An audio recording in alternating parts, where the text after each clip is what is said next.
Give me a moment. All right, that seems to be working better.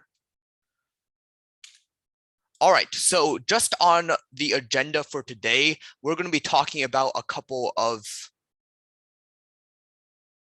key items, and the first of which is privacy versus security. This is more of a philosophical top-down look at what we are engaging in when we do cybersecurity. And the second topic we're going to be covering is cyber ethics. This is a particular subject that I am very interested in, and I'll be happy to share the kind of decisions that you might have to make in the future as a potential cybersecurity analyst or something similar. And then the third topic we're going to be covering is the digital footprint, the kind of trails that you leave behind and why those might be important. And the fourth topic, only if time permits, it might not, we're going to be talking about intellectual property, something that has come to the forefront of public consciousness very recently, but it's been a problem or a point of conflict for a pretty long time. And as I stated before when we were doing introductions, I would prefer if the students of this class would be as engaged as possible and to engage in discussions, because that's a big part of the learning in this class.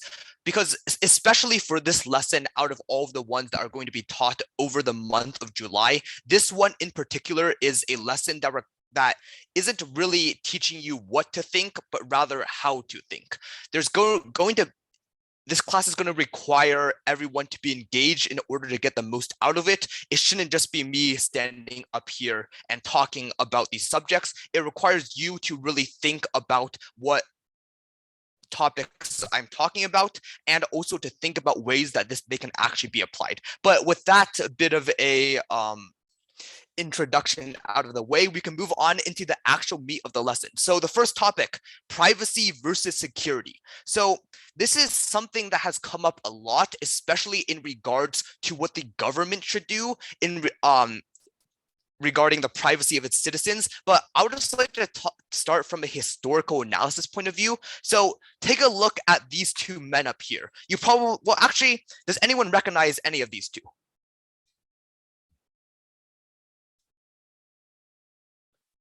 Okay, someone typed in chat. All right, yeah, that's correct, Lucas. The one on the right is Thomas Jefferson, but the one on the left is less well known, but no less important in the greater scheme of history. That is also a Thomas going by the name Thomas Hobbes. And these two men penned some of the most influential documents in the history of basically humanity. Thomas Hobbes wrote a essay, book, whatever you want to call it, called The Leviathan. And if any of you are engaged in history at all, you might know that one of the most famous quotes is that human life is nasty, brutish, and short. But Thomas Hobbes was of the belief that in order to counteract humanity's very basic urges to kill, to pillage, to engage in destructive behaviors, government needed to exist in order to provide security for its citizens. Thomas Jefferson, on the other hand, who was one of the founding fathers of the United States, along with the other founding fathers, believed that privacy, the individual right of people within society, was more important than the government being given power to secure the rights of people. So here we'll see this dichotomy that has been the kind of battleground of small government versus big government for centuries. Hobbes believing that security is the most important thing. You should be willing to sacrifice your own rights in order to protect the fabric of society, while Jefferson is more towards a libertarian point of view of believing that your personal rights should supersede government. So you might think that I'm rambling a little bit here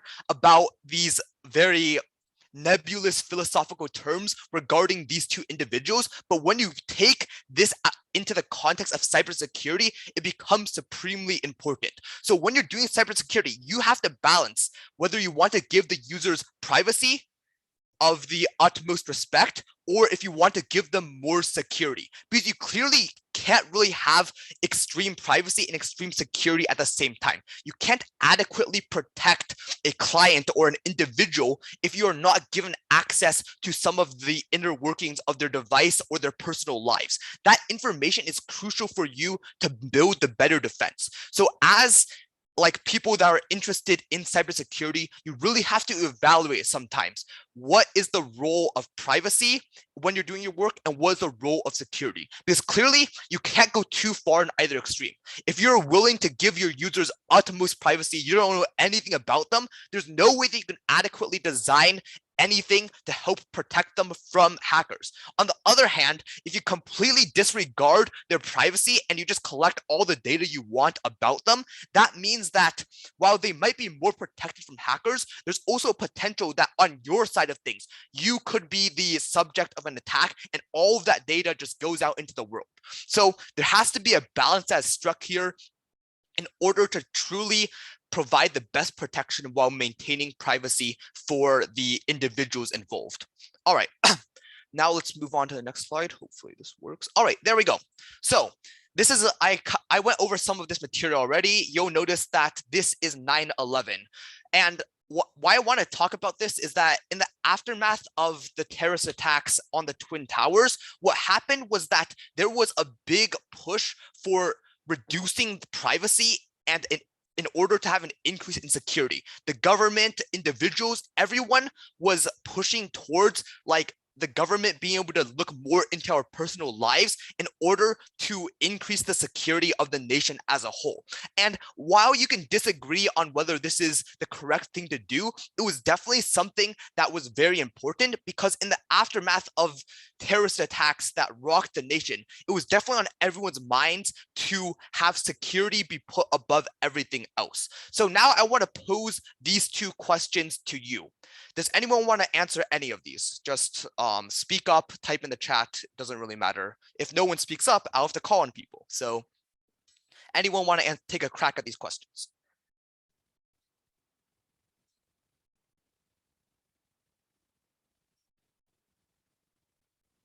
All right, in that case, I will be looking at the participants list if I can find it. And I will be calling on someone. All right. How about Rick? Do you want to take a crack at these questions? Any thoughts on whether you value your privacy more or your security more?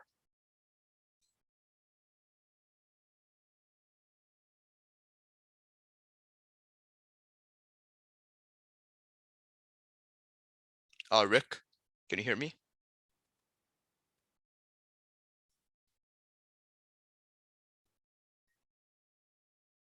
All right, in that case, I will have to call on someone else. Russell, do you want to take a crack at this question? Any thoughts on privacy versus security?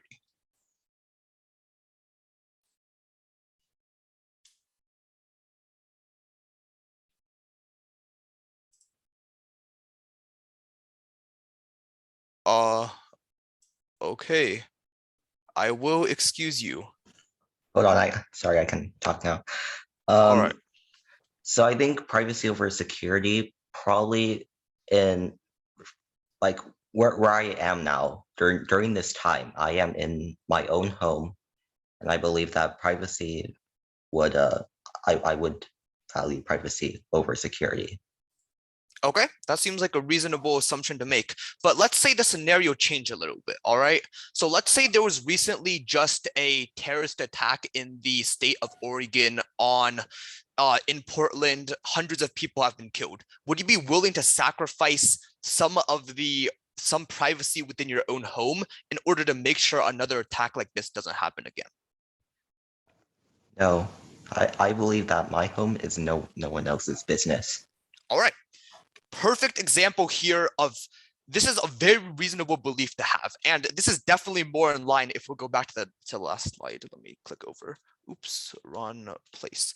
This is clearly in line with what Thomas Jefferson believed, that your individual rights to privacy within your own home clearly outweigh the rights of people. Well, not exactly, but the rights of people are weighed over the general safety of society in certain scenarios. And clearly Russell values privacy over security. And this is a perfectly reasonable belief to hold. Is there anyone here who believes that they would be willing to sacrifice their own privacy in order to make the country or themselves more like safer?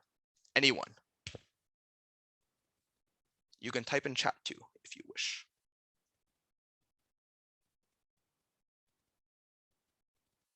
All right, so everyone here is like Russell, I assume, that you would be fine with staying completely private and not willing to sacrifice that at all for the increased safety of society. All right, that seems to be a view that is pretty pervasive in society. Most people don't feel that great about giving up their own privacy, and it's definitely something that America in particular has.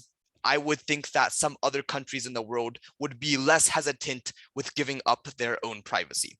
But with this little bit of philosophical pining out of the way, we can move on to the second part of this lesson. Oh, someone just typed something in chat. All right, for sensitive information. Okay.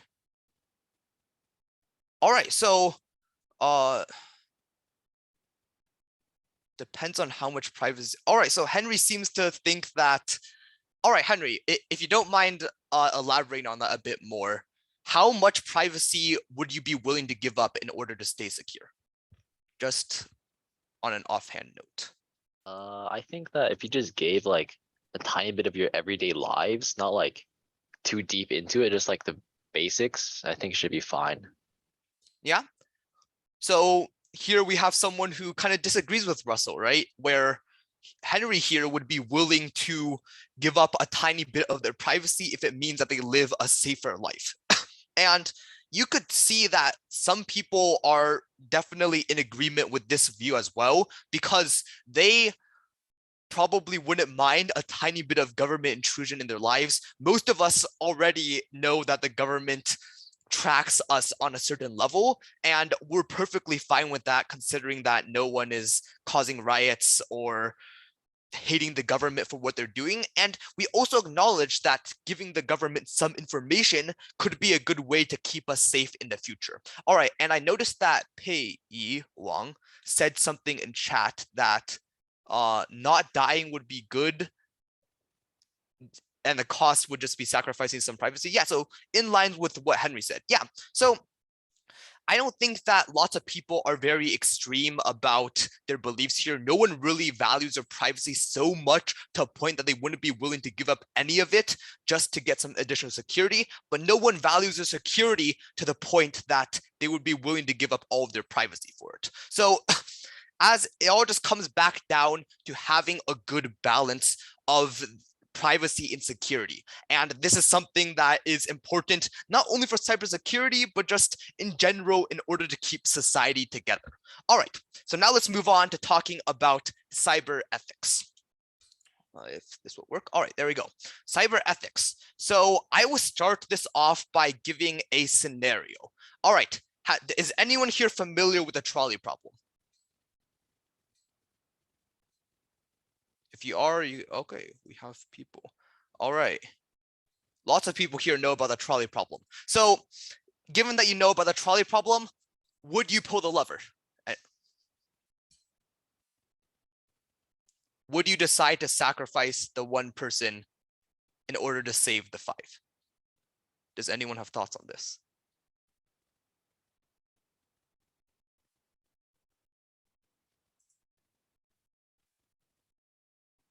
All right, seems like Pei would kill the one over the five. Okay.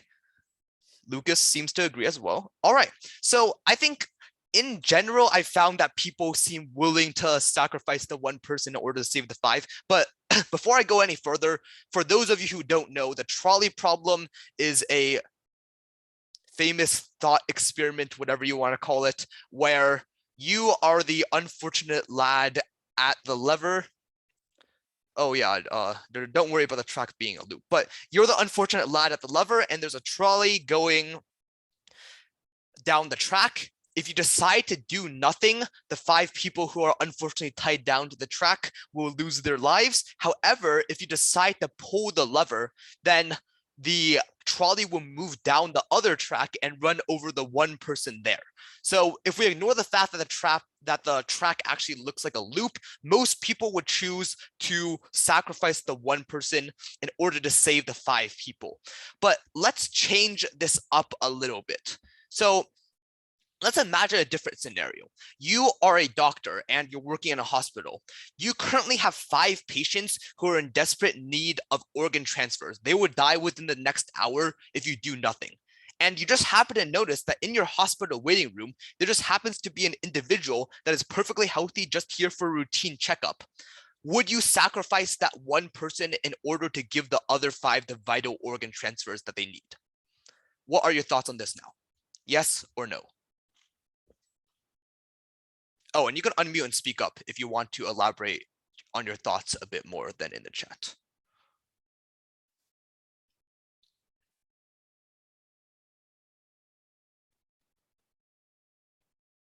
No, if the person doesn't want to.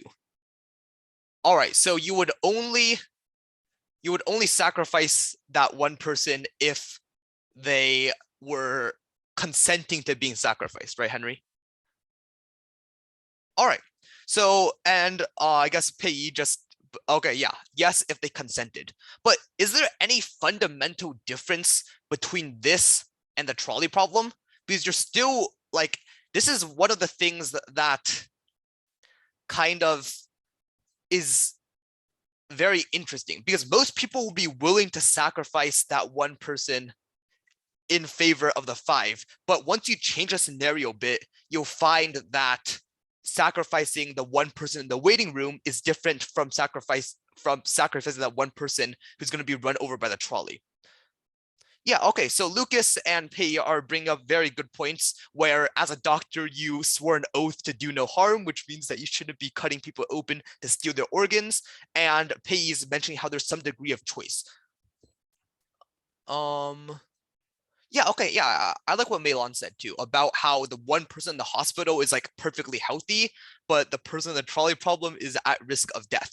So yeah, there's a lot of reasons why these two situations are both similar but different. But I think one of the differences that's most applicable to cybersecurity is that when you sacrifice that one healthy person in the waiting room, people just won't go to hospitals anymore.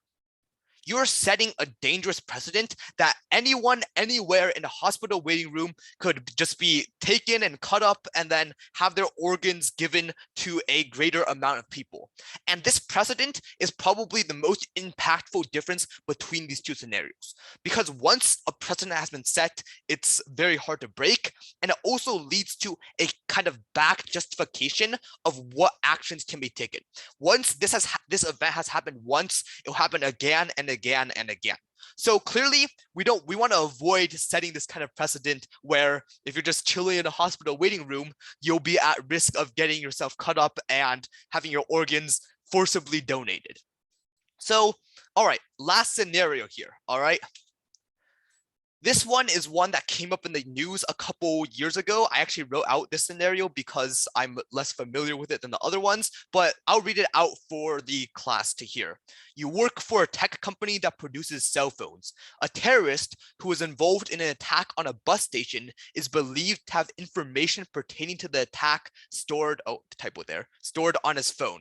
You have the power to disclose this information to law enforcement. Do you disclose the information or not? Anybody have opinions on this? All right, Henry says yes. Anybody else have an opinion? Do you disclose this or not?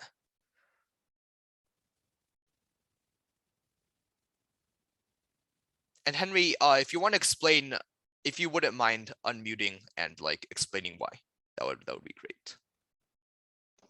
Because the terrorist who committed the crime is technically a criminal now, Mhm. so they don't really like get the exact same like privacy as other like regular innocent citizens. Okay, so because they're a criminal, they forfeited all of their rights.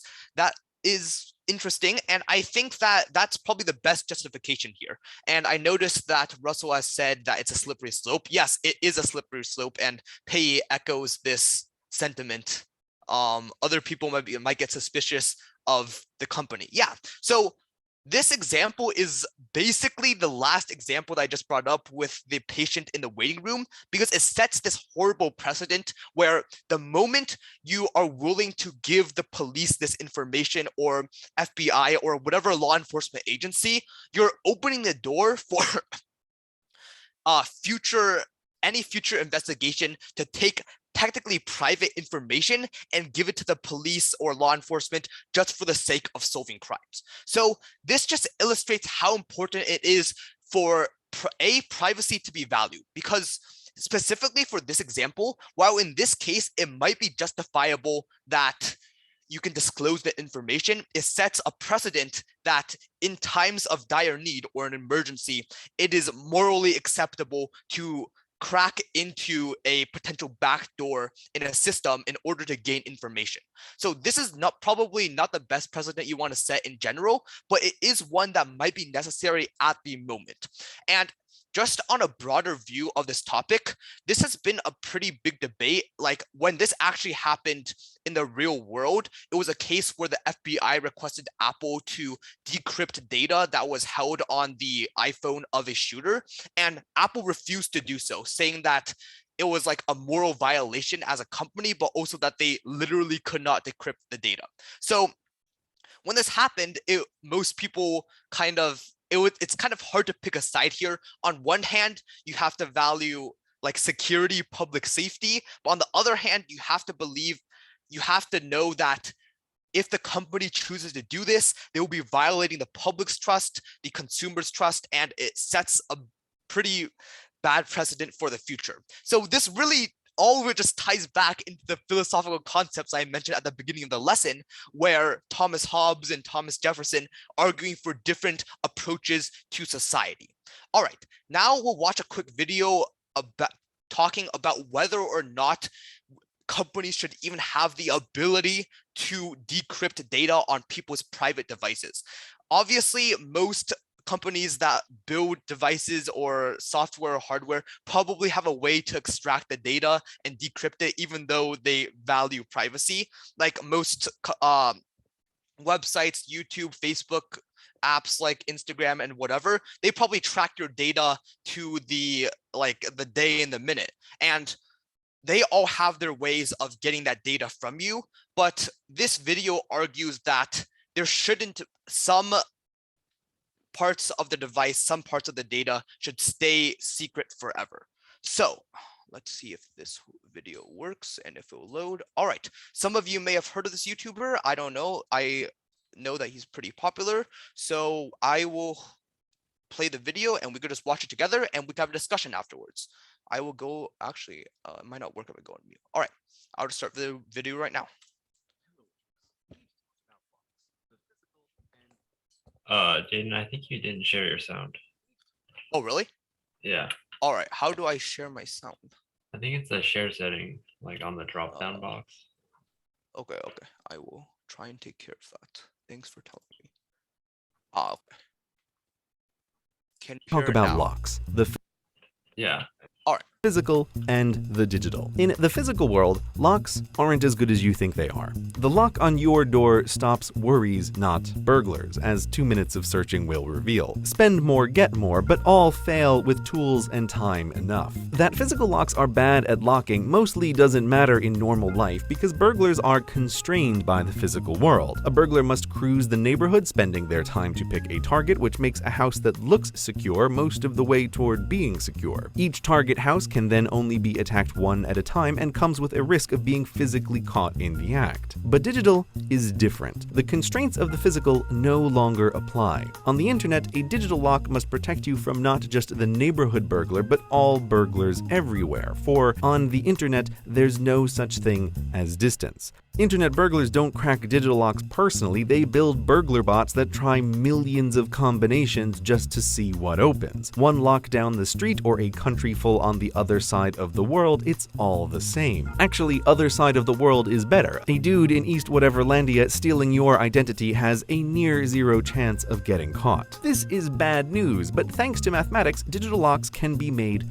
unbreakable. This is encryption, a digital lock that, without the password, cannot be opened. Burglar bots will plow through all the possibilities, but a secure password will take longer than the heat death of the universe to guess. No password, no entry, no matter how much of a elite hacker your mom is. Your private files stay private, which might just be the greatest social good mathematics has done mankind. But it's easy to imagine unbreakable digital locks as bad news. Maximum lazy, ticking time bomb, the location and off code of which are locked on the phone of a dead man. Now, were the information on a piece of paper in a safe room, no problem. In the physical world, if you can't crack the lock, then you crack the wall. Society agrees under this scenario it's reasonable for police to get in no matter what it takes. Note, this means real-world locks aren't just physically weak, but also legally weak. We could live in a world with privacy laws that forbade police to break into all locks no matter how flimsy, but we don't, 'cause that'd be dumb.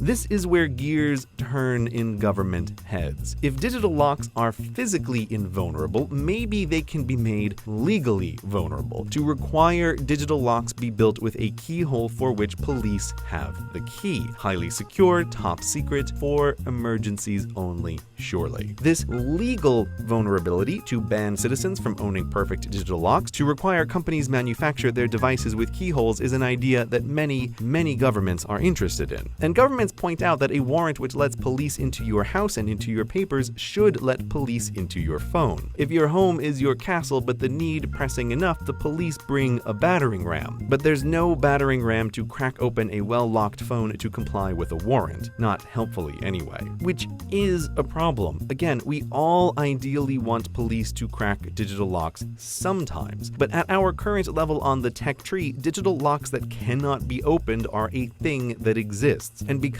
they are made of math, something a skilled coder can build at home, trying to ban digital locks for everyone is pretty close to trying to ban an idea. Good luck with that. But even were it possible to successfully ban perfect digital locks in a country, remember, on the internet, there's no such thing as distance. Even if your government is a Xanadu bureaucracy of the Seraphim Incorruptible, there are demons elsewhere. Unbreakable digital locks are the foundation upon which computing and interneting is built. Banking, buying, blogging, vlogging, gaming, tweeting, beating, meeting, all of this is possible because of unbreakable digital locks. They've existed since computers filled rooms, but now with computers in our pockets, we rely on those locks to protect the content of our lives, the content of our minds. Forced weakness, even with the best of intentions, places everyone in danger. The nature of a keyhole is to be cracked, and the nature of the internet is to bring demons to the door. No matter how much we might wish it,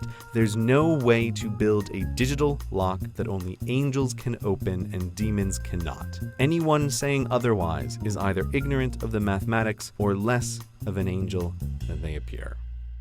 All right. A little bit on the dramatic side in the end, but it gets the point across. Let's see if we get out of full screen here. All right, there we go. All right, that seems to be looking good. Anyone have thoughts on this video? Agree, disagree, or anything? You can speak up by unmuting, or you could type something in the chat. In between, Henry says. Care to expand on that? In between is a bit vague. I put in between because if I put agree, then like the last statement is kind of true in the way that that angel or the police in a way could also be kind of corrupt, which would be a devil. So and putting it in a disagree is like kind of like the same thing that he said before, which is so it kind of has to be in between, like can't take really a side. Yeah, I think that the maker of this video is definitely in support of just having straight up unbreakable digital locks, but I definitely think that truly unbreakable digital locks probably isn't the best thing for society. So I'm not really sure how to feel on this either, even though I definitely thought about it a lot. But do we have thoughts from anyone else? Anyone think that we should just make it legal for police to require tech companies to disclose encrypted data? Or is there anyone who strongly believes that that data has to remain encrypted no matter what? Anyone have thoughts on this? I also do believe it depends on the situation. Mm-hmm. Because if it's like depends on how serious like the situation is, like if it's like a bomb gonna blow up a city, then the company should release it. But if it's like a Mhm. small thing, kind of like an insignificant like stealing or like a small I guess burglary, Mhm. it shouldn't really be like disclosed. Okay. And where do you draw that line? Because you mentioned a burglary and a bomb, but there's a lot of crimes in between a burglary and a bomb, right? So Yeah. which scenario, what is the minimum threshold of a crime that you would say you would be fine with the police actively requesting a company to decrypt the data? I say the minimum would be like a multi-murder, like a murder of multiple people. All Because right. that's probably going to lead to more murders, so it'd probably be safer for the majority of the people. All right. So a multi-homicide is where Henry draws the line. Anyone else have thoughts on where they personally draw the line on this? What is the minimum crime that needs to be committed in order for you to believe that we should? Okay, murder. Yeah, I think that's a pretty good spot to drop the line. Oh, okay, just a single homicide. Okay, that's interesting, but Russell is not sure. All right, yeah, it's a hard question because this is something that has no correct answer and also doesn't even have like a genuinely correct answer, because for some people might be willing to just sacrifice all privacy just to make sure that burglars will always be caught no matter how petty the theft. But some people might only be willing to go towards matters of like national security, where it's the very security of the entire nation that's at threat, and only then will they be willing to crack that lock. Some people might not be willing to crack it at all, like just leave that data encrypted. So there's no right answer here, and this is definitely something that this generation probably needs to figure out, because as time goes on, this becomes a bigger and bigger problem, and there's basically no solution. So someone needs to hammer this out. Let's see what Russell just typed. Yeah, exactly. Like it's a very slippery slope, because once you authorize police to do this when they're when there's like a murder or like a burglary, then it slowly will go down the slippery slope, and soon they'll be doing it for like extremely petty crimes, and then at that point you're basically living in George Orwell's 1984. So we definitely don't want that to happen. We also don't want to let innocents be killed or to let criminals get away simply because we aren't willing to take action in order to catch them with the tools that we have. So definitely this is a very tough topic. It's not surprising that lots of people have different views on this, and these views are often pretty divisive. So with that bit out of the way, we can talk. Let me take a look at the time, actually, if you'll excuse me.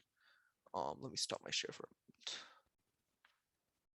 All right, we are actually almost running out of time. I did not realize I was taking this much time. All right, I'll be very quick with the last part of the presentation, and then we can actually, no, wait, no, we still have time. I was looking at this one. Okay. Yeah, Yeah, meeting goes to 9. To not 9 8, o'clock, right? Yeah, yeah. my bad. All right, we could continue everything as planned. All right, let's talk about digital footprint. So anyone here know what a digital footprint is?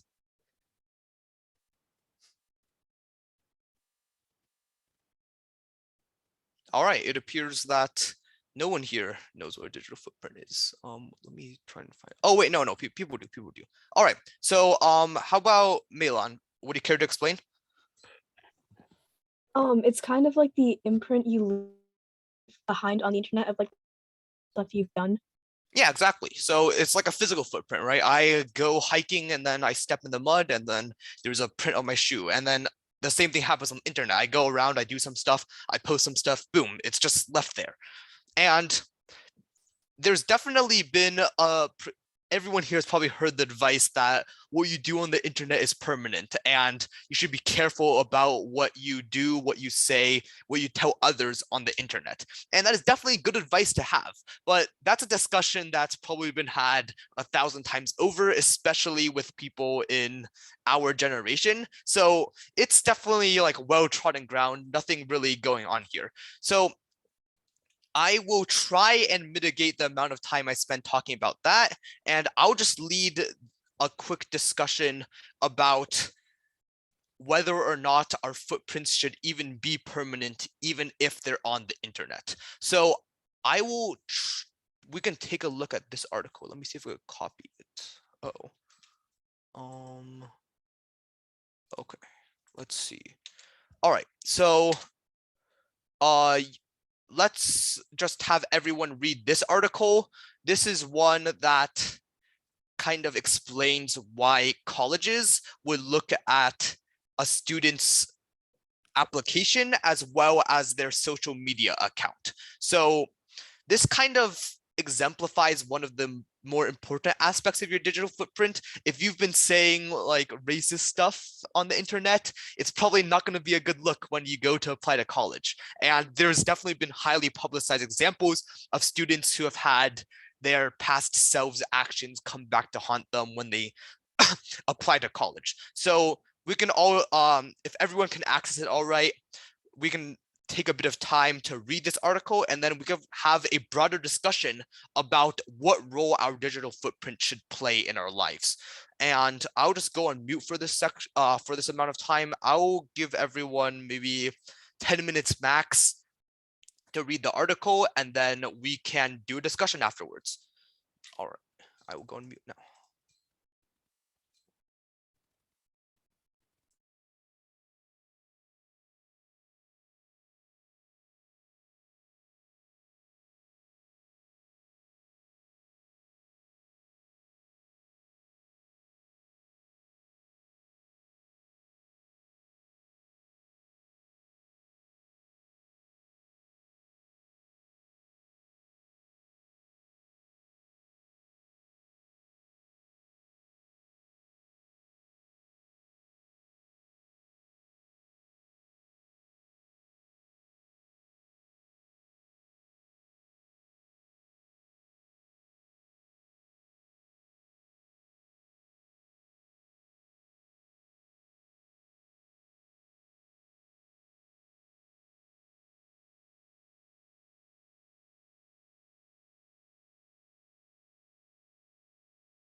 For a bit of time.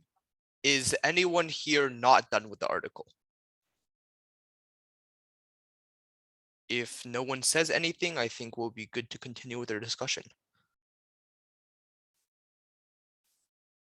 All right, it appears that everyone who is participating seems to be done with the article. Anyone have thoughts on this article? Because while this article is a bit repetitive at times, it does mention a lot of things that are very pertinent to your, like, talking about a digital footprint, and it's definitely something to keep in mind, especially because most people within our community in general definitely have very strong views towards the importance of higher education. So does anyone have anything to say about what they think about digital footprints? Should they even be used in the admissions process? Is it something that does a student's remarks from several years ago actually disqualify them from attending a certain college? Anyone have thoughts?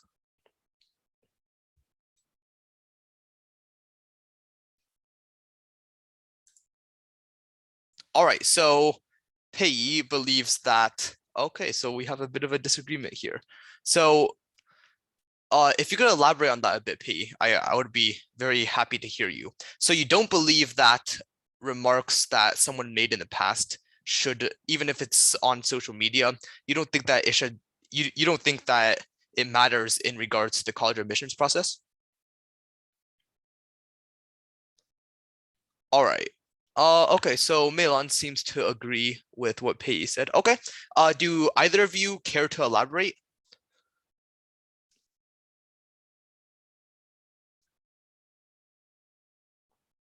Okay, so if it's a minor remark, it doesn't really matter. Yeah, I'm inclined to agree.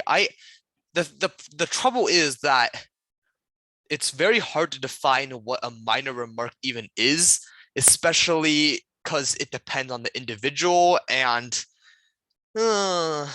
it's kind of iffy. If I personally believe that if there's blatant bigotry going on, I would think that it probably has an impact. Okay, yeah, I do agree that people can have their opinions changed over time. So it, like, social media posts from the past probably aren't the best representation of who someone is today.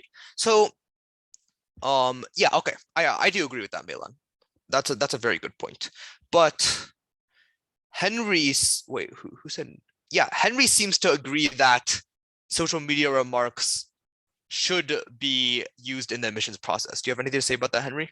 Yeah, I believe that way is because even if it's like a small remark, it's in their mindset. So, and it's kind of difficult to change your mindset unless you have a complete like 180 turn, which is actually pretty rare for students to have a complete 180 change in their mindset. So the way that I think at like one point, like if they post something racist when they're like 12 years old, that might stick with them all the way till they're like 30 or 40. So they'll be racist all the way through. And that's not something you want. And if someone's like a bully at like age like 10 or like elementary school, they could still have that mindset of being like the superior dominant, like top of the food chain, like type of person throughout their college and stuff like that, which really kind of like impact the college, making you think of it could grow up to be like a bully in college or like a gangster or something like that, which would lead them to like a completely bad path. Okay, so you're, I do see some reasoning in that approach, because I'm not disagreeing that what someone says at 12 might be an indicator of something of their future, but I also don't fully agree that we can really judge someone's future path purely based on things done in their youth, because if you, it's kind of a self-fulfilling prophecy, right? If you see that someone was a bully at 10 and then you deny their admission to a college, there's a good chance that that might lead to their future job prospects being worse, leading to a higher chance of them being unemployed, which leads to a higher chance of them engaging in criminal behavior. So I don't really think that it's fully ethical to make these yes or no decisions based on small factors. But I do agree that there is definitely something to be said if they were a bully in their youth, or if they are spouting off racist rhetoric when they're 12 years old or like 14. But Henry, would you agree that the recency of certain remarks does matter? I think the recency does matter, but to like a smaller extent. Because if he says something recent, that's a big deal. If he says something before, it depends on how like big it is. Because if it's something Okay. small, like just minor insulting, call someone like an idiot or something, this shouldn't be that big. But if he calls, say like a racist remark, kind of Mhm. threatens someone about death or like trying to like beat him up or something like that, then that'd be like a big thing. Yeah, I definitely agree with that. So everyone seems to be in general agreement that once you're crossed over a certain line, it's definitely very bad and it should be considered. But now let's move on to a layer above this question. Should our digital footprint be permanent at all? Because there has been some push in certain European countries for certain things that people have posted to not be permanent. While these changes are kind of nebulous right now, does anyone believe that our digital footprint should not be permanent? That companies have a certain obligation to remove things after a certain time or after you request it or anything of that sort?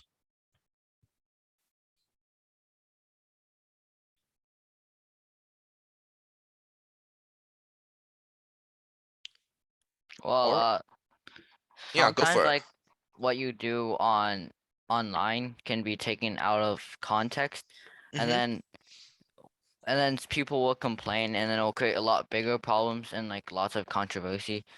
So So are you supporting that digital records should go away after a certain amount of time?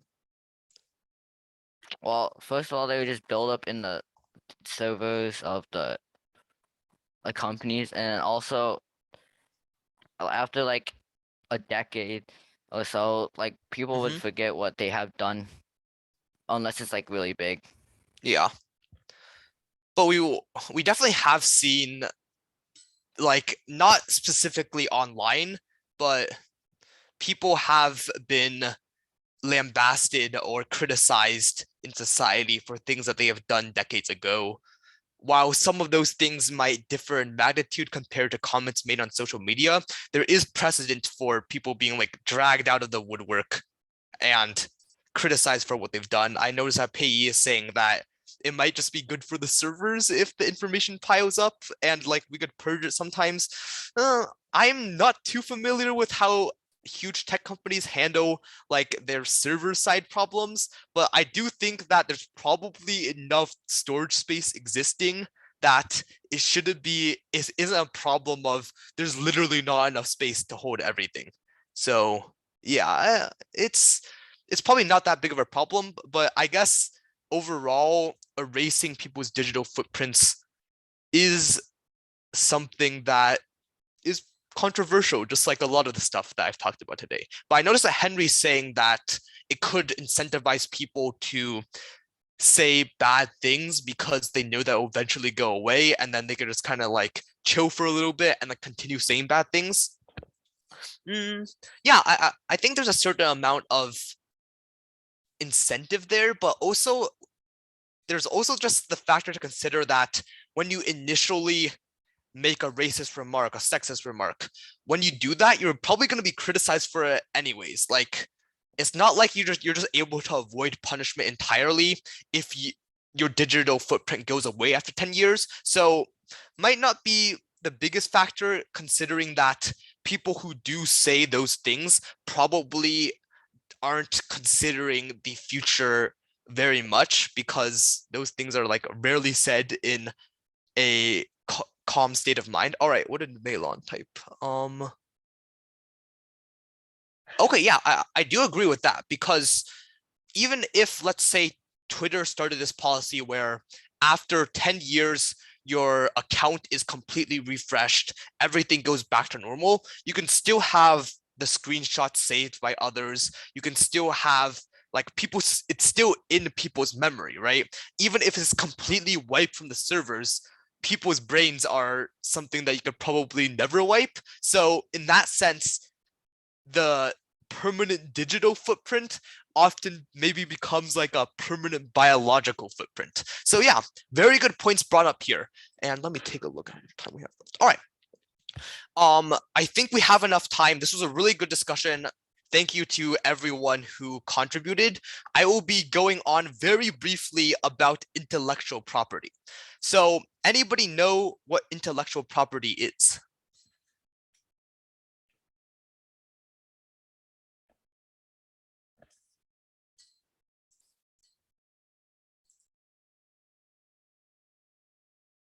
Anybody? Okay, I'll assume that everyone here does not know what intellectual property is. But intellectual property is it's actually pretty hard to define. That's part of the reason that it's also been pretty controversial, at least over the course of its existence. Intellectual property is just either copyrights, trademarks, anything of that sort, where it belongs to usually a company and they have the sole right to use that for their own purposes. So a good example would be Disney.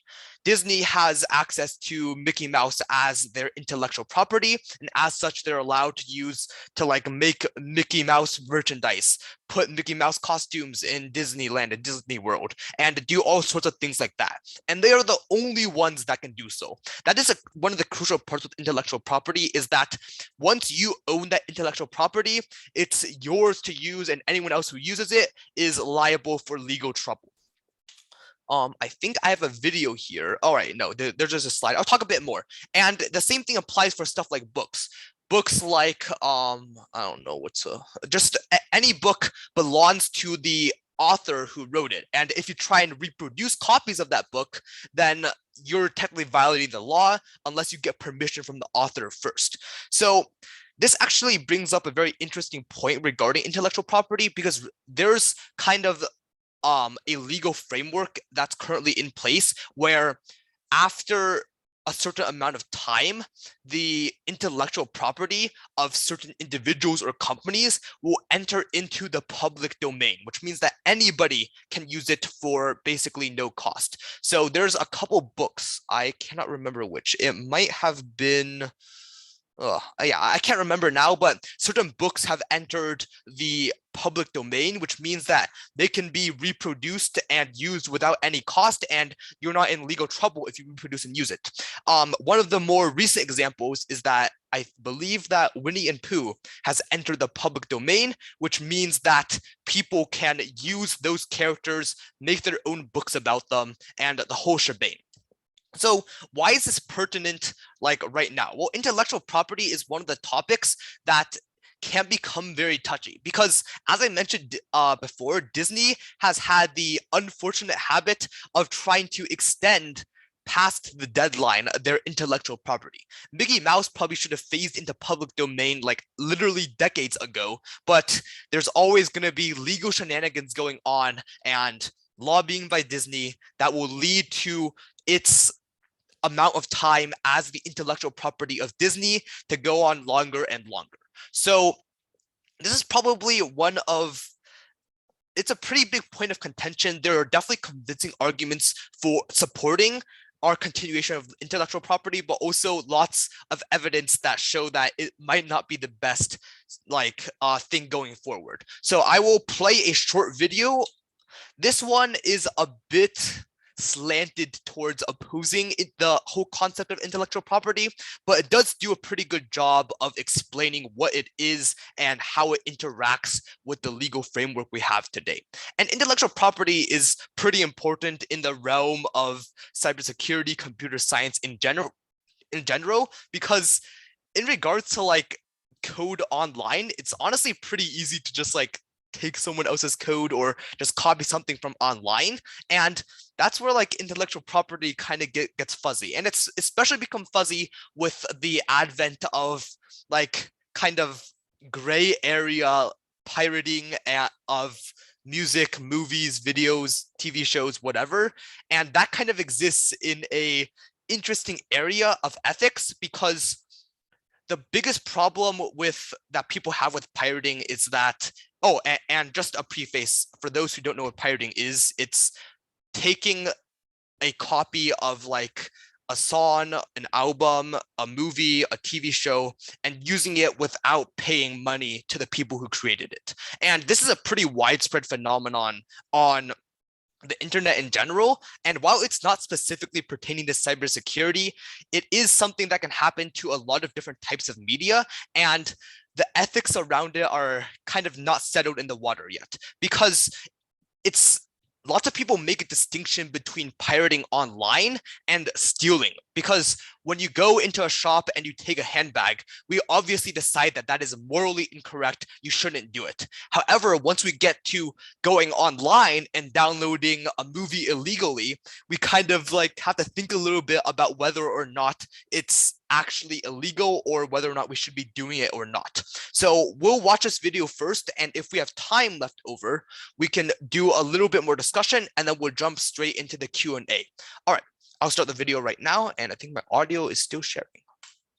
Until recently, if you started to talk about intellectual property, most people's eyes would glaze over and they'd try rapidly to change the subject. Recently, however, here in the United States, we had the enormous controversy over SOPA, the Stop Online Piracy Act, which led to a mass movement of protest by people who feared that their own favourite websites would be shut down.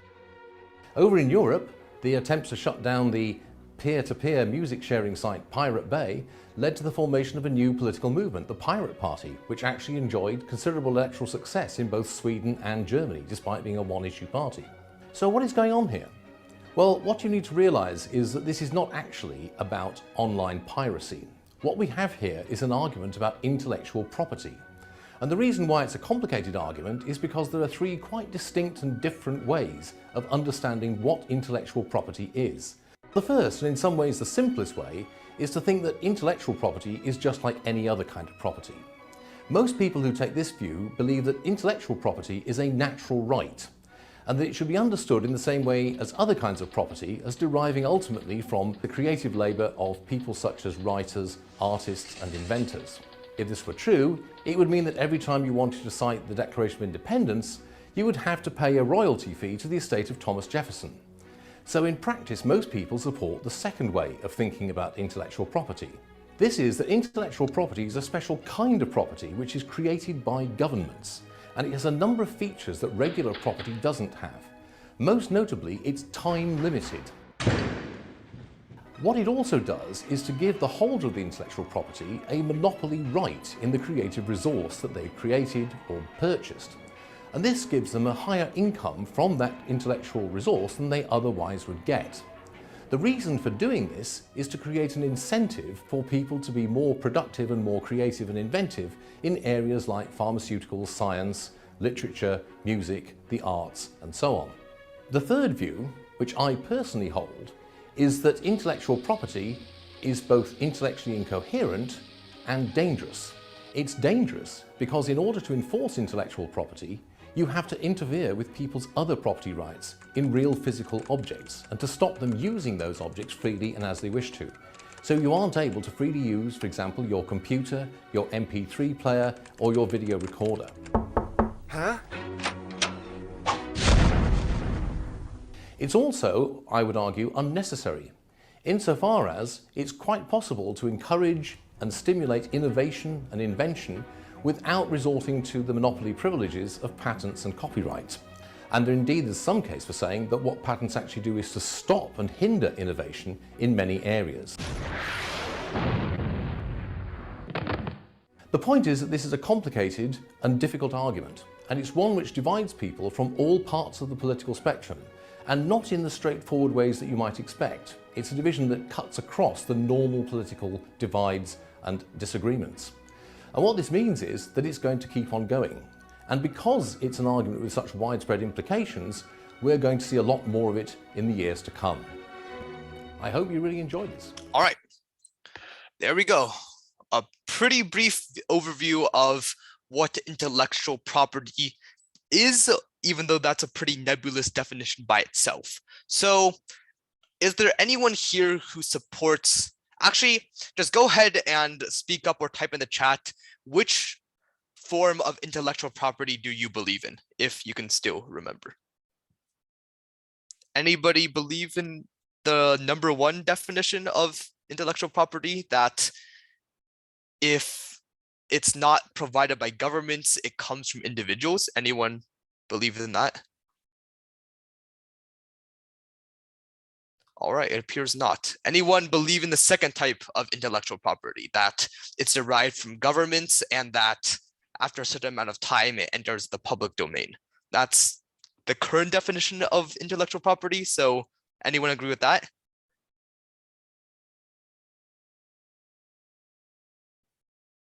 All right. No. So is everyone here in belief that the third type of intellectual property is the one that they believe in? That the other two types are pretty dangerous, and that intellectual property as a concept itself doesn't really exist, and that people can expand and innovate without the fear of legal retribution, regardless of who the original creator is. Does anyone support that? All right, Henry seems to be a firm supporter in that. Okay, Russell is unsure. Yeah, it's a bit too philosophical, but in general, I would say that options 2 and 3 are the ones that are generally accepted, with most people believing that yes, creators should have certain rights over what they have created, but no, they should not have this right forever. Because even though Walt Disney, the founder of Disney, is long dead, it seems that the Disney company still has access to the characters that he made. So that's probably one of the biggest incongruities with our current system of intellectual property, where the copyright can be extended longer and longer, and there's really no end in sight for when these ideas can enter into the realm of the public where they can actually use it, where anybody can use it, even though it's kind of like not really making sense that people can actually own the idea of something, but like it or not, that's the way that our current system functions. And more importantly than that, it also brings up an interesting discussion. Does anybody here agree that pirating is the equivalent of stealing? Does anyone have that belief? All right, Henry believes that pirating is stealing. Care to explain? I believe is pirating is stealing is because you're not giving credit to like the person really. You're just like stealing it, kind of like just taking it for yourself, or like using it for your own good. So the person that made it is getting like no credit or anything, or like they're like not getting anything, and they haven't gotten their approval. So like, because it's kind of their like own thing if they make it, and you pirating it is not anything innovative. It's just kind of like just taking their idea and calling it your own, kind of. Okay, so I think that what you're describing sounds more like plagiarism, where you take someone else's idea and try to pass it off as your own. Would you still consider it morally incorrect if you were only taking it for your personal enjoyment and you weren't trying to pass it off as your own? So an example of this would be you download a movie off a sketchy site on the internet instead of going to a store and buying it. Would you agree that that still constitutes as the equivalent of stealing? I don't think that's the equivalent of stealing. Mhm. But I think the person that like posted it online that would be stealing, because they're not like, they're just taking it for themselves for like so you can visit their like own website. Oh, okay. So now we're getting into the interesting part, right? So the people who benefit from pirating, you agree that they don't really share that much of the guilt, right? But the one that's providing the pirated material, those are the people that are actually guilty of a crime. Because this is something that has come up recently in like both my own conversation, but also as the video explained in the real world, where the people who are running these pirating sites are probably more morally guilty than the people who engage in benefiting from the pirating. Because the people who just download a movie, for example, they technically don't really benefit that much. They're not getting like advertisement money or anything from that. The only thing they're benefiting from is not having to go to the store and spend that money. And while you could make the argument that, oh, they're losing the company profits because they're not actually going to buy the product, this is kind of a negligible impact, because for the most part, people who pirate do so because they would not actually spend money on that product in the first place. While this isn't true of all pirators, it does mean that the actual losses for the company might not be as huge as they initially seem. But then again, this issue is definitely one that is very recent, considering that the advent of the internet is what allowed all of this to be possible, but also something that might kind of occupy its own space, because the general consensus seems to be, like, just from what Henry said, it doesn't seem to be directly stealing, but it's also not something that is just morally correct. It's not something that you should be doing. So this pirating may come to occupy the some sort of legal space in between, like using something legally and stealing that item. It might come to occupy that legal space in between, and it's definitely an area of innovation in the law that could become very important. So yeah, that's kind of all I have today. There was going to be another activity after this, but that would leave us with no time for the Q&A. I allocate 15 minutes for the Q&A. That might be too optimistic, but that's what I decided to do. So overall, I hope that all of you had some good takeaways. I really enjoyed the discussion from those of you who participated. I supremely appreciate that. And I hope that you can take these insights into your next lessons. There was definitely no technical aspect in this. You learned nothing about how to actually make systems secure, how to protect from malware. But I hope that this lesson could be equally as important in your development as someone who's interested in cybersecurity, because the ethics behind this, the laws behind this, all of this is very important when you're going to learn the fundamentals. Before you learn how to do something, you should probably learn when you should do it and why you should do it. So yeah, I thank all of you for being here and listening, and great thanks to Justin and Ethan for giving me this platform to speak on. I am open to take any questions right now, and yeah, thank you. Let me just skip over. Until recently. Oh, no, not the video again.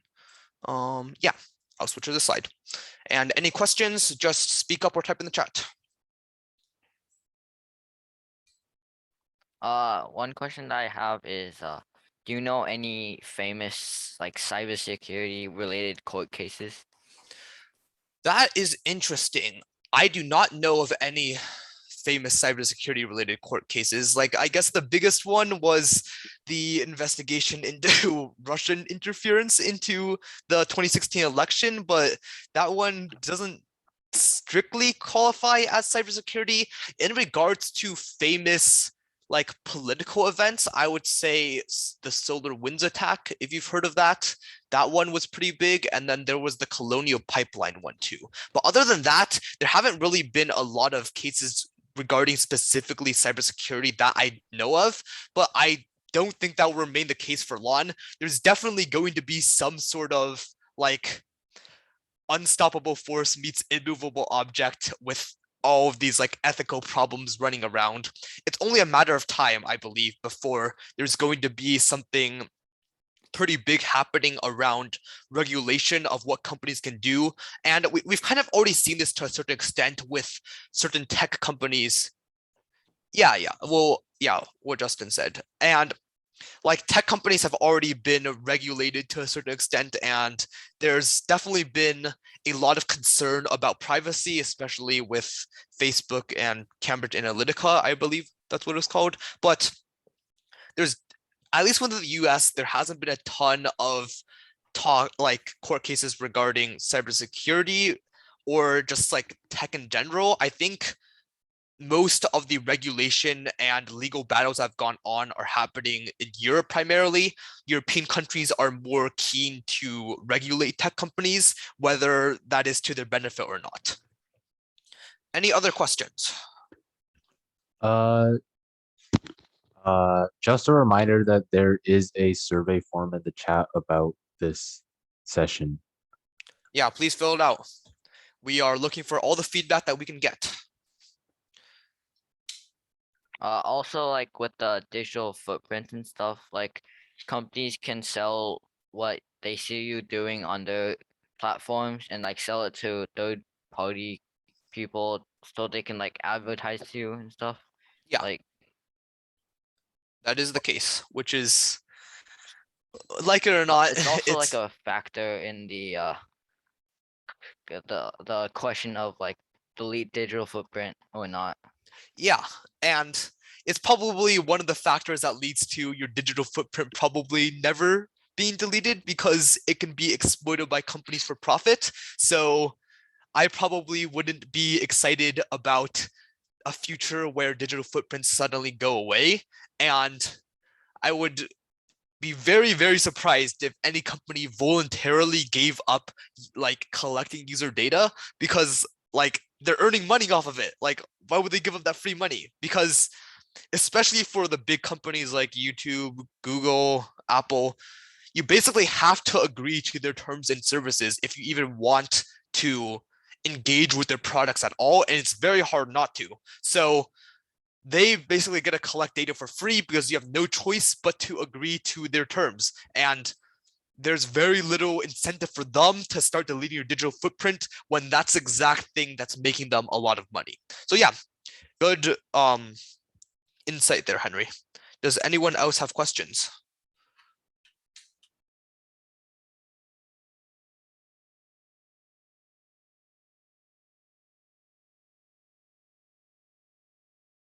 If not, I will thank all of you again for coming. It was a very engaging session, and I truly do believe that hopefully I taught you something here, whether it be through some interesting thought experiments or through some actual concrete material. Maybe you were just happy to learn about different philosophical schools of thought. But whatever you took away from this lesson, I hope you can use it in your future, whether that be cybersecurity related or not, and that you can take it to the lessons to come, because those lessons are going to be probably more technically focused, which means that you're probably going to want to think a bit more about what and why you should be doing something while you learn about how to do it. Yeah, so thank you to everyone who helped make this possible. It was truly an honor to be here today.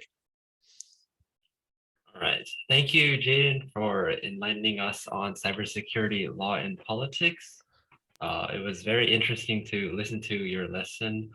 I think the next lesson we will have will be on Thursday, which is July 7th. And it's about social engineering, which is quite related to cybersecurity, law, and politics. And it will be taught by Ethan Zhang, who is here today, actually. So yeah, the lesson on Thursday will be taught by Ethan, and it will be about social engineering. We'd hope to see you all there again. Thank you for the people that participated today. It was great to hear all the discussions that you had with Jayden, and yeah, it was pretty interesting. So yeah, thank you for participating in the discussion. And if you do attend next time and lessons after that, there may be small prizes for you if you keep attending and participating, as that keeps as that generates, well, I mean, that shows that you're interested in cybersecurity, and we'd like to commend that interest and hope to foster more interest in cybersecurity for you. So thank you all for participating today. Yeah, next session is also the same Zoom link or ID, whatever. Yeah. Yes, as Justin said, thank you to Jayden and thank you to all the rest of you for being here. This was a really good time. As I also said, the next session is on Thursday, July 7th. And after this session and including the July 7th session, there will be 7 more sessions with the same Zoom link. And we hope to see you all there. Yeah, so if you have any feedback for the next, what you would like to see in the next meetings, please make sure to fill out the form link, the Google form link that Ethan put in the chat. And yeah, then we'll read them and try to incorporate those into our future sessions. So yeah, thank you.